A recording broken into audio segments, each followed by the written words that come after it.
Hello, this is a short video giving you a bit of information, briefing, and some next steps for the geography GCC trip to Iceland in 2026. I'll just talk you through when the trip is, briefly what it involves, and if you're interested, what to do next. Okay, so just some key information. So the dates we're going to be going are next October half term from Saturday to Wednesday. That's the first 5 days of the half term break. So school finishes on Friday. We'll go early Saturday morning. For boarders, you will be able to stay in school. Obviously, everyone else needs to be dropped off. Um, I think this is a really good time to go. It then still gives you a week and a half to do some revision for those year 11 mocks. So we often find this is sort of the best time of year to go to Iceland. Um, After this briefing, there's going to be I'll attach a Google form to this. If you're interested, please complete the Google form. If you can do this by the 17th of November. And then everyone who's completed the Google form will be offered the chance to pay a deposit of £150, which I need to get in by the 1st of December to secure the flights. So just please make a note of those dates. Now, we're aiming for the cost of the trip to be about £1,650. Depends a little bit on student numbers. But that's whereabouts we're looking, which whilst it's a lot of money, I think does represent excellent value given the location and the amount of stuff we're going to do. So just a little bit briefly about Iceland. I think it's a brilliant place to take a geography trip. It ties into lots of aspects of the GCC specification. And it's just a fantastically different, wild, raw location.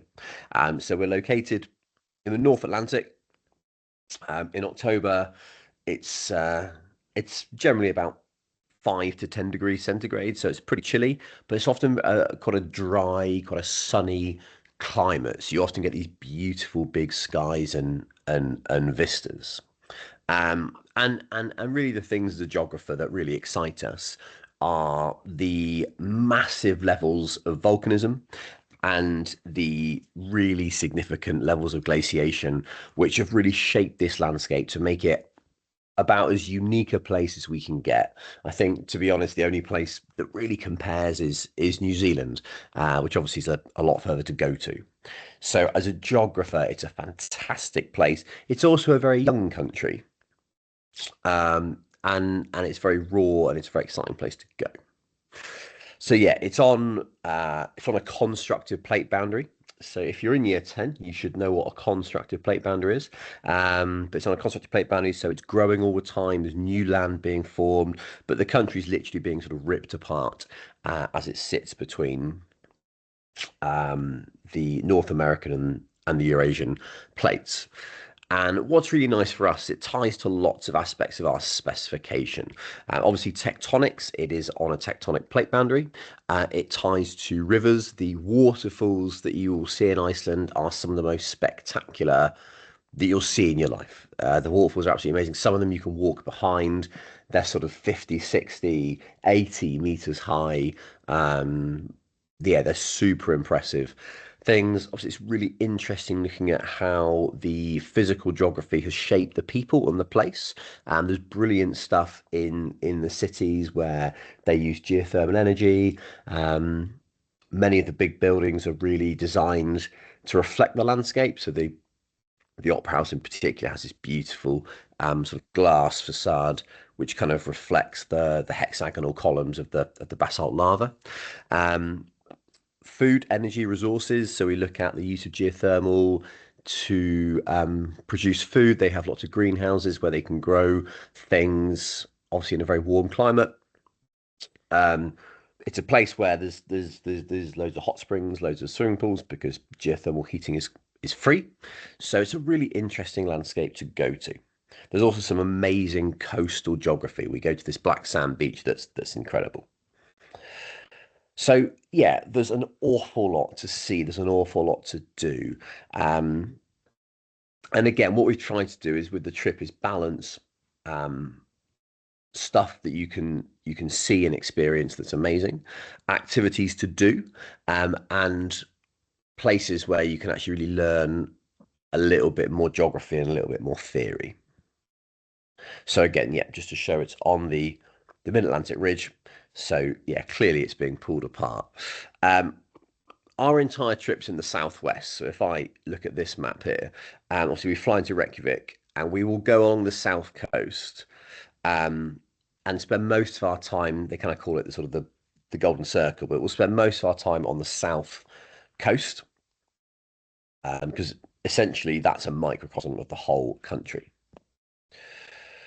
So you can see here, this is a useful map. Like I said, we'll fly into Reykjavik in the southwest. There's a road, red road that hugs the south coast, and we'll go all the way along this as far as Vatnajökull ice cap, where we go to this brilliant glacial lagoon. There's a boat ride that goes out into this glacial lagoon, and then come back. So there you go. You can see that the glacial lagoon's called Jökulársund, and we'll go to Gullfoss, Vik, Reykjanes Peninsula, places like that. So we travel around a bit. Obviously, we get a coach the whole time, and so it's a really nice chance to see some different bits of the country. So, just going to briefly just go through some of the activities. Exactly when we go to these will be determined nearer the time. But there's some brilliant stuff. So there's some really good. The Reykjanes Peninsula is really good for geothermal activity. So where you've got a very thin crust and you've got the mantle directly below it, and so that geothermal heat is heating up pools. It's heating up sulfur. So you get sulfataras, and you get lots of hot pools. It's very smelly because you've got the sort of smell of the sulfur. But again, it's quite cool seeing how the geothermal activity really affects the surface. Here's a little bit where you can drive to this point where the land, the constructive plate, is literally ripping the continent apart. So you can see here, they've actually built a bridge across the two continents, but this literally is the bridge between the North American and the Eurasian plates. So it's quite a cool way of seeing a constructive boundary. Um, just wonderful activity. Normally we do this the day we arrive. Lava tube caving. So when there's been eruptions in the past, the lava flows like water through these tubes, these underground caves, and so it's formed these remarkable tubes, caves underground that you can sort of walk and scramble around. Um, yeah, really remarkable geography. So we go down to those and have a look at them.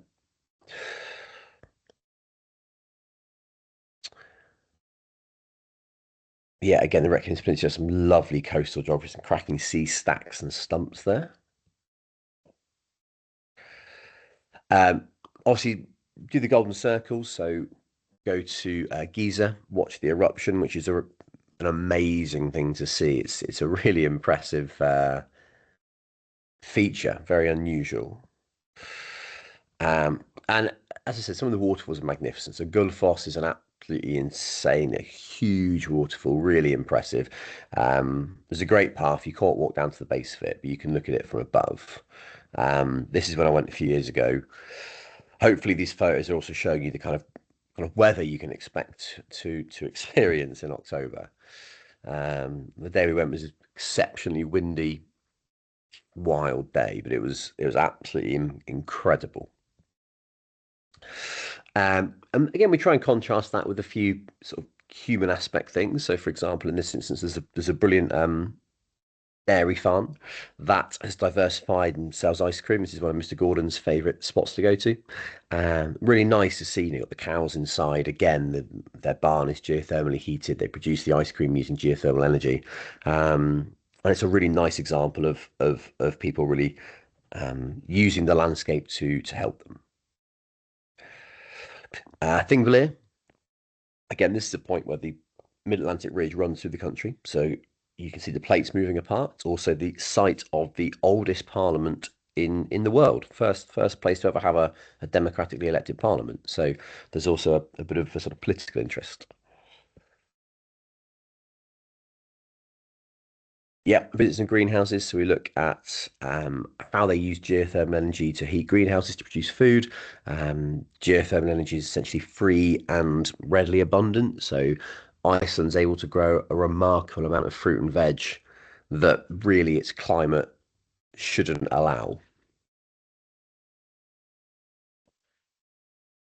Waterfalls, this is an absolute, it's a wonderful waterfall. You can actually walk behind this one, go right down to that plunge pool. The thing with the waterfalls, the force and the power of them means once you're within 20 or 30 meters, you're being absolutely blasted by the water, by the spray coming off it. This is absolutely magnificent. You can really go behind, you can see the undercutting in the sort of weaker layer of rock. So to actually see how a waterfall's formed is incredible. Here's another one. This is really cool. A little gorge for me. You're going to walk through a gorge to get to this one. So Jokulas and Glacial Lagoon. This is some pictures Miss Beckensall took on the last trip. Yes, this is wonderful. It's like Glacial Lagoon. So icebergs are carving off into this Glacial Lagoon. We go on a little boat ride out. It's like a black sandy beach where a lot of the icebergs wash up. So it's a really beautiful spot to go to. Skogafoss, another magnificent waterfall. We do a little glacier hike. I really enjoy this. The obviously the glaciers come very low because it's cold. So a little glacier hike we can do. We get some glacier guides and we pop crampons onto boots. We get given an ice axe and we just go for a walk onto the glacier. And the guides are brilliant at pointing out all sorts of really interesting glacial features. So again, this is often a real highlight for people. I think it's a really interesting thing to do. Um, the beach of Vik. So this is a wonderful black sandy beach. It's got these amazing basalt columns, quite an iconic feature. There's a very famous sea stack. This is a very wild beach. You get a lot of very strong destructive storm waves coming in, so it's a really wild landscape. But again, it's amazing to see the power of the sea, and yeah, that coastal scenery. Again, that's the black sandy beach. Beautiful sea arch there, really good. And again, there's a few things you can do in terms of actually Iceland's done a very good job of creating educational experiences that are quite interactive. So there's a few things we go to as a lava show, which is super interesting, learning about the volcanic activity. Um, there's a few other volcanic centers which give you just really cool information. They're really nicely interactive. They're really engaging. Iceland does a really good job of doing these amazing video montages of eruptions and events to really give you a sense of the power and what it's like to experience a volcanic activity or an earthquake. So it's really impressive. Um, so we'll finish back in Reykjavik. So we'll do a tour, come up to Reykjavik on the last day. And there's a really nice thing called Flyover Iceland, which is kind of this simulator, I guess, with an enormous screen, like an IMAX screen. And it just flies you essentially around all these landscapes that you've been seeing. And it's really well done. They've kind of taken a helicopter, flown all through this amazing landscape, and then yeah, you sort of sit on this simulator and see it. It's a really cool way of just seeing the beautiful landscape from a different angle. Again, last day, sort of morning in Reykjavik, really, really cool city. Again, really interesting to see how people have developed the city differently, essentially, as a result of the climate, geothermal activity. This is the iconic sort of Viking boat that's on the seafront. This is the Opera House. It's a beautiful building, really, really impressive. Again, we'll have a little wander about around the city. Always popular. Do a trip to the swimming pool. So it's a massive thing in Iceland. Open air, geothermally heated swimming pools. They're virtually free because geothermal energy is basically free. So swimming and meeting in a swimming pool and as a cultural thing is a really important thing in Iceland. Most of the swimming pools have loads of different tubs of different temperature, so you can sort of get into hotter tubs. There's always a cold tub that's about 10 degrees for those feeling brave. There's often some slides. It's always a real highlight going in the geothermal swimming pools. Just a quick note. On the trip, we got a coach. We'll have a Icelandic guide. The guides are excellent. They're normally very well trained. We'll normally move most nights, so most of the accommodation is in hotels. People will be sharing rooms between, it's normally between 2 and 6 people in a room, depending on the location, depending on what rooms we get allocated. And all the food's included. So the hotel will normally do like a buffet breakfast. They'll normally offer a two-course evening dinner.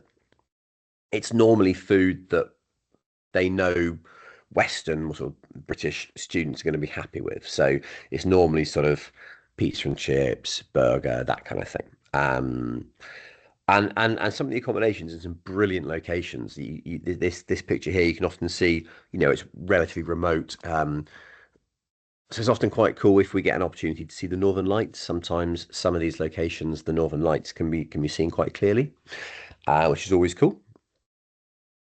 So yeah, these are some pictures we took a few years ago. We don't always see them, but yeah, particularly in the more remote places, if you get dark skies, it can be quite a good opportunity.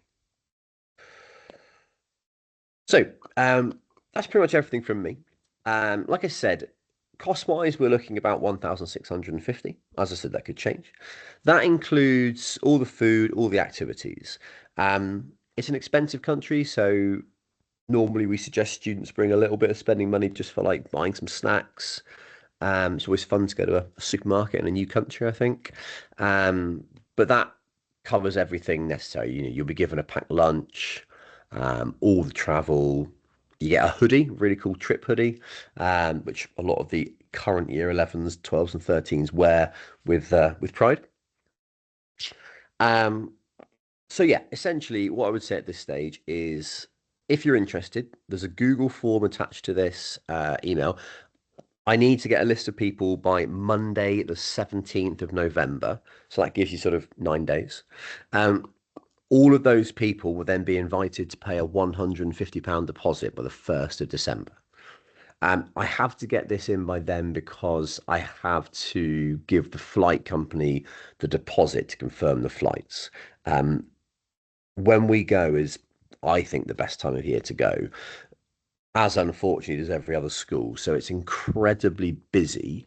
Um, it's an incredibly busy time of year to go. So if I miss that flight deadline, it does jeopardize the trip going at that time because lots of schools want to go. So please, if you see that, please do that as soon as you can. And really, if you have any questions, please get in contact with me, Mr. Moat. I can deal with anything. Just so you know, we use Discover the World, who I think are a great tour operator. They are very popular. They do a lot of these things. Their economies of scale allow us to do an awful lot of things more cheaply than we would do otherwise. So I think they're really good, really, really good. So I'm very happy to work with Discover the World.